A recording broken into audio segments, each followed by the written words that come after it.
दूसरा एक विचार रहा कि भाई लड़े तो हम उस समय, लेकिन सेना लड़ी, राजा लड़े, समाज तो अपने घर में बैठा था। ऐसा नहीं कि समाज स्वतंत्रता के विरुद्ध था, समर्थन तो था, लेकिन इसमें हमको कुछ करना होता है ये उसको पता नहीं, क्योंकि आधुनिक राजनीति की उसको समझ नहीं है। और इसलिए राजनीतिक जागृति भारतीय जनता की आवश्यक है। और इसलिए इंडियन नेशनल कांग्रेस को माध्यम बनाकर अपने तत्कालीन नेताओं ने उसको राजनीतिक जागृति का और स्वतंत्रता के संघर्ष का एक हथियार बना दिया। और उसके चलते भारत में व्यापक जन जागृति हुई। क्रांतिकारकों की धारा के साथ साथ आंदोलन की धारा इधर से चली, और ये जो सारी जनता जागृत हुई, वो जो करती रही उस समय वो देश के लिए करती रही।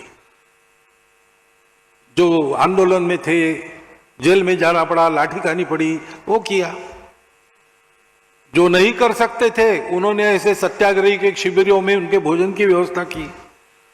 आदमी चरखा भी चलाता था, देश के लिए चलाता था। चरखा चला चला के लेंगे स्वराज लेंगे।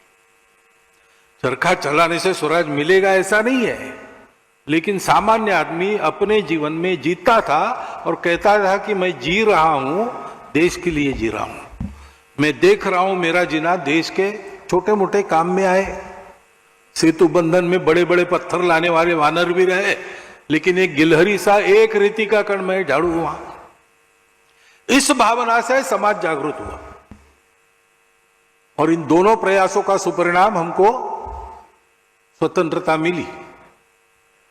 परंतु उसी समय 1857 के बाद एक और धारा चली, जो सोचते थे कि अपने समाज का स्तर अंग्रेजी समाज से कम हो गया है, क्योंकि हम रूढ़ी कुरीतियों के शिकार हैं, दक्षिणानुसी बातों पर अंधविश्वास रखते हैं, और इसलिए पहले समाज सुधार होना चाहिए, बाद में स्वतंत्रता।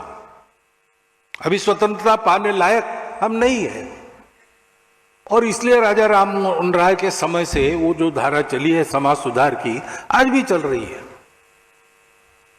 परंतु दुर्भाग्य से क्यों हुआ, क्या हुआ पता नहीं, ये हुआ कि वो एक द्वीप बनकर रह गया समाज के सागर में। हमारे विदर्भ में एक गांव है, वहां 38 जातियां रहती थी।